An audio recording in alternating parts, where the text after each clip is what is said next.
See, friends, you know this hepatitis B is a very important subject to be dealt with, and every physician has to keep it in mind, this preventive aspect. And once a person gets, is a very common cause of chronic hepatitis B, is cause of cancer. And Dr. Singla will enlighten us on all the aspects. Dr. Singla. Thank you, sir. At the onset, I thank Dr. K.K. Agrawal, Dr. Pawan Gupta, and the organizers of eMedi News for giving me a chance to interact with you. I thank all of you also that in the chilled morning, you have gathered to eradicate a very dreadful virus, which is a more concern in our country than AIDS, chronic hepatitis B. Now, what is the natural history of the disease? In therapeutic armamentarium, it is very, very important to understand that there is no direct drug which can affect the virus. There is no drug which can directly affect the virus and kill the virus. While the liver damage in hepatitis B is not caused by the virus, but by the host immune system. This is very important line. I will request all of you to carry this home message, because the basics are very necessary to understand in eradicating or in giving the therapeutics or the medicines in the chronic hepatitis B. So liver damage in hepatitis B is not caused by the virus, but by the host immune system. And the second is, virus is killed by the host by killing of the infected hepatocytes manifested by high ALT or SGPT. It may not be out of context to give you an example, a common day example at the very onset. Just visualize virus as a terrorist. Now, vaccination is to stop the terrorist entering the country. But once the terrorist or the virus has entered the body, it hides itself. It hides in the hepatocytes. At that time, it becomes more difficult to locate the virus. Unless or until that terrorist creates the bombing, it may sound very unreasonable, but it is a fact that when the terrorists strike, then we come to know that here are the terrorists. Similar is the mechanism of chronic hepatitis B. When it is in the body, then it doesn't, cannot be located. There is an immune tolerant system of the body. But when it strikes, when it damages the liver cells, then we come to know by the high ALT that the virus is there, the immune system is working with us, and then we can give the drugs. Now, this is the chart or the picture which I again request you to carry home. There are 4 phases in the natural history of B infection, hepatitis B infection. Now, the first stage is very, very important. If we understand this aspect, then it becomes very easy to understand how the hepatitis B therapeutics are given. Why I have chosen this topic is because in hepatitis C and hepatitis B, these cases now can be very well treated by our family physicians. Only 1 or 2 consultations are required by the gastroenterologists, but very carefully also, because you cannot give the drug, either the drug will not be effective or the drug will be harming, or when to stop the drug, it is also very important. So these charts or these basics are to be understood very well. So there are 4 phases in the hepatitis B infection history. The very first phase is when the HBV DNA is high, ALT activity is not there, there is an immune tolerant phase that we are tolerating the terrorists. They are hiding, we are not knowing. And in this time, immune system of the body is not working with you. So there is no use of giving the drug. If we do the liver biopsy, there will be minimal inflammation and the fibrosis. The next, at that time, just visualize the upper part that the HBe antigen is positive. So HBV DNA is high loaded, ALT activity is not there, and HBe antigen is positive. The second phase comes when the terrorist comes out of its shell. It starts damaging the hepatocytes. The moment, as I have told in the very first slide, that when the virus starts damaging the cells, when the terrorist starts bombing, then you can locate him. It means the immune system is working because it is by the immune mechanism that virus is being killed. The virus is damaging the cells and the immune system of the body is killing the cells, hepatocytes, side by side, killing the virus. So this is known as the immune clearing phase.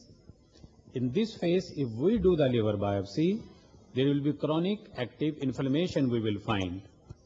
Obviously, when the ALT is high, there is an ongoing chronic inflammation. At that time, generally the seroconversion is occurring in the body.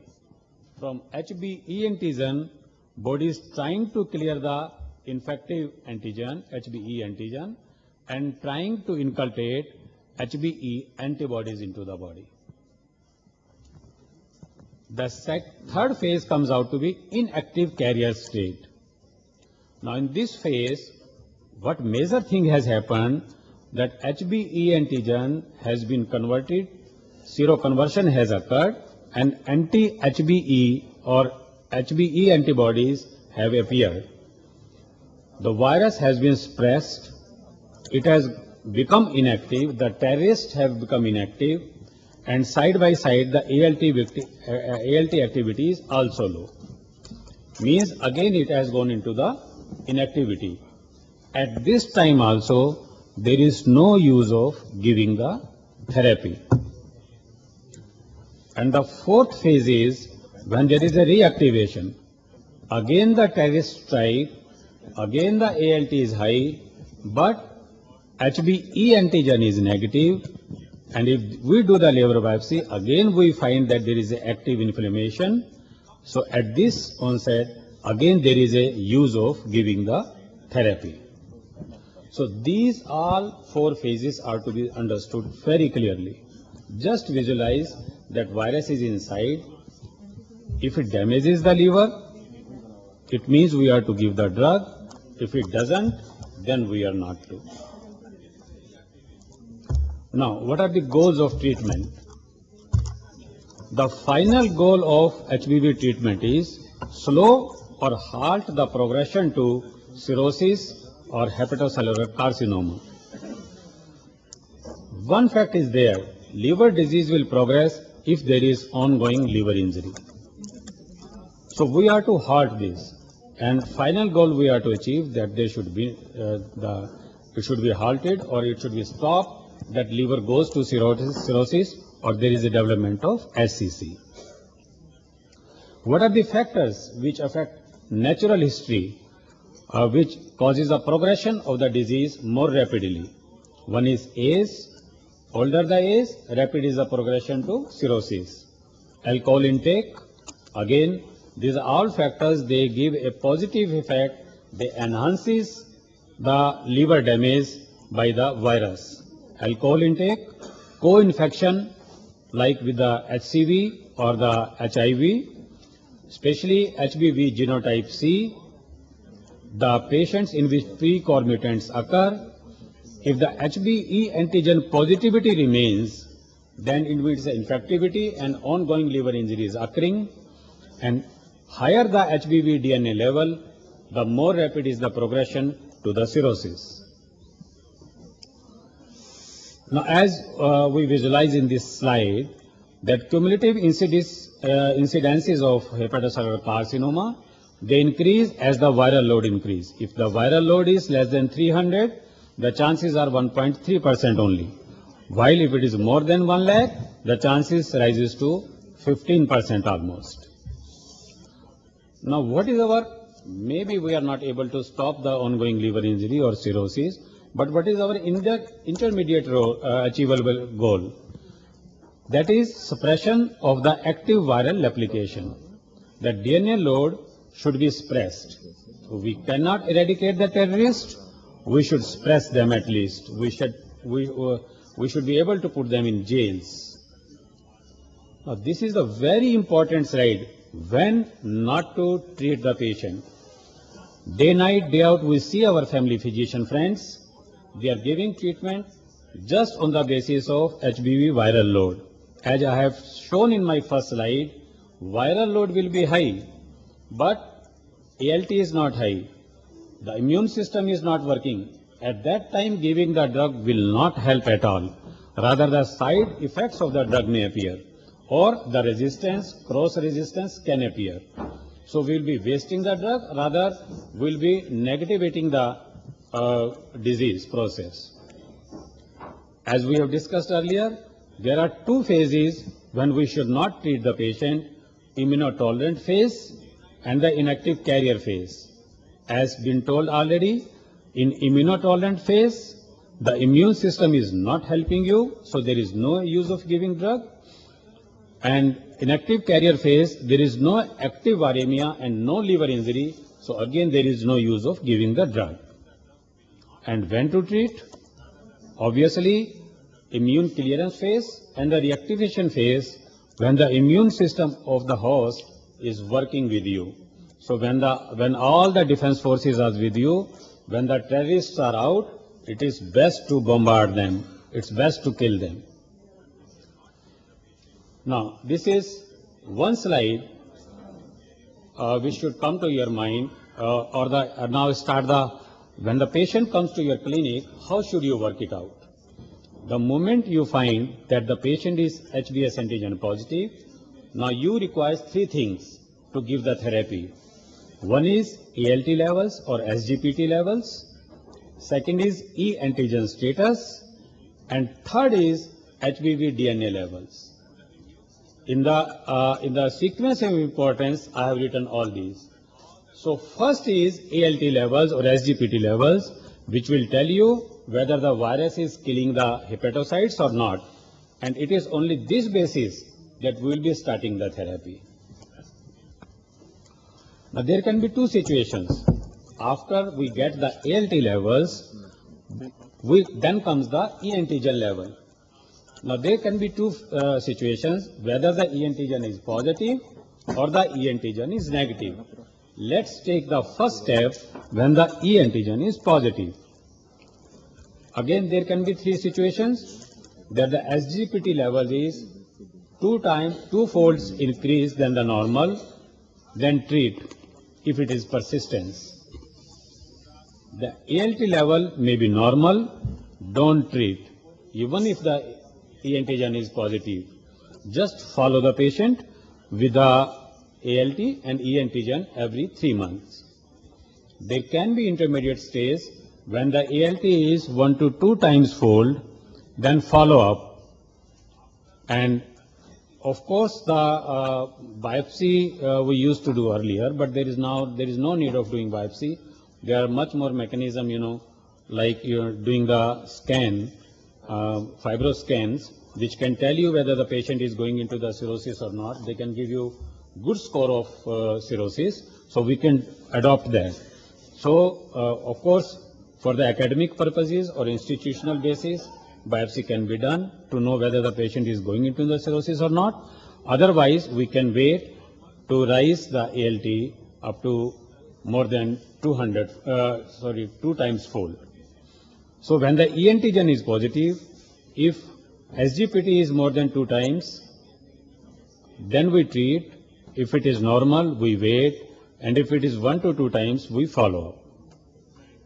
The second situation can be E antigen is negative. When the E antigen is negative, then the viral load becomes important. The ALT is the SGPT is more than 2 folds, and the DNA level is more than 2000 international units, then treat the patient. In the E antigen negative, it is ALT is normal and DNA is less than 2000, wait and follow up. If the ALT is between 1 to 2 and DNA is borderline, again follow up with the biopsy or the fibroscan. I think these two slides are very clear to you with the basics of the previous slides. The moment an HbS antigen patient comes to you, do the ALT, E antigen, wait, and do the viral load. ALT is high, and now the situation is E antigen positive, then there are three situations, E antigen negative, then there are three situations, and we have discussed when to treat and when to follow up. Now, what are the endpoints of the therapy? In E positive cases, there is a E antigen seroconversions, that E antigen should be negative and E antibody should be positive. While in E negative cases, prolonged DNA suppression with HbS antigen loss is required. Practically, it is very difficult, and generally we have to give therapy more than 1 year or even the lifelong. And we see, if we are not able to eradicate the virus or the terrorist, it is better to suppress it. It is better to put him in jail, because it definitely improves the life of the citizens or the hepatocytes or the liver. Similarly, as we see in this slide, the patients who were given lamivudine, they have lesser disease progression, while the patients who have been put on placebo, they have a rapid and more percentage of disease progression. So, this we have talked about the normal patients. Now come the cirrhotics. In cirrhotics, there are clear-cut two indications. If there is evidence of ongoing viral replication, which is manifested by DNA positivity, start treatment. No wait. If there is a cirrhosis. In decompensated cirrhosis, HBV cirrhotics, start antivirals is an emergency. So, in cirrhotics, we are to start the treatment. But in decompensated cirrhotics, it's an emergency basis. Don't wait even for the DNA virus load or something. Start the treatment. Now, which drugs? Very important. Practically, for our family physicians and family physician friends, or in clinics, it is preferable to remember that we can give nucleosides or nucleotides, because interferon, it has got more side effects. But as the situation, moreover, this cannot be given in cirrhotics, interferons. There are very limited indications of interferons, and it is only applicable when the E positive is there, E antigen positivity is there.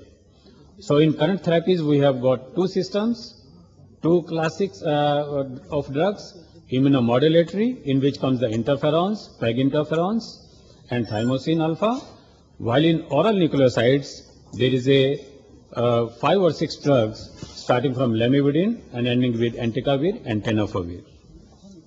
Now this is the evolution of all these drugs, how they appeared in the medical field, starting from 1992, when it was interferon alpha. What are the advantages and disadvantages? Interferons, advantage is it has got a finite therapy. It eradicates the virus. But disadvantage is it has got many side effects.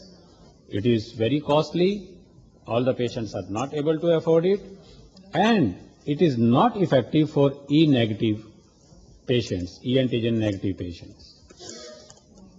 What are the side effects? Flu-like syndrome, neutropenia, depression, suicidal tendencies, flare of immune disease, hair loss, and loss of all these. And sometimes initially, with the advent of PEG interferon, the side effects becomes lessened, but initially there used to be even the mortality. While in the nucleosides, advantage is single tablet a day, no side effects. Disadvantage is long duration of lifelong therapy, stopping may produce relapse. Now, efficacy of the drug, it's almost similar, with, of course, PEG interferon taking a bit little advantage over other drugs. As we see how the HBV DNA is decreased, we see that in the talbibudine or tenofovir or the entecavir, the highest is in the entecavir group, where the HBV DNA decreases the maximum. The drug resistance, again, it is more with the initial drugs like lamivudine. It is very rare or not, till now it's not reported in latest drugs like entecavir.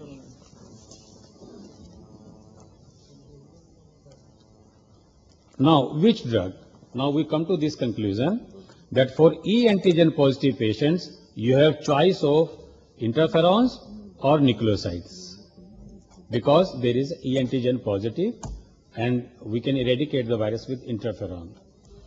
Even in E positive patients, interferons will be most effective in patients who have got high ALT activity, not when the HBV DNA is high. The high ALT activity is, it's just like a, it's just like a top. When the terrorist is out, you can just bombard with it and we can eradicate it. The high ALT level indicates that there is your body immune system is working at the maximum. So for E antigen positive patients, you have got interferon and nucleosides, more interferon if the SGPT level is high.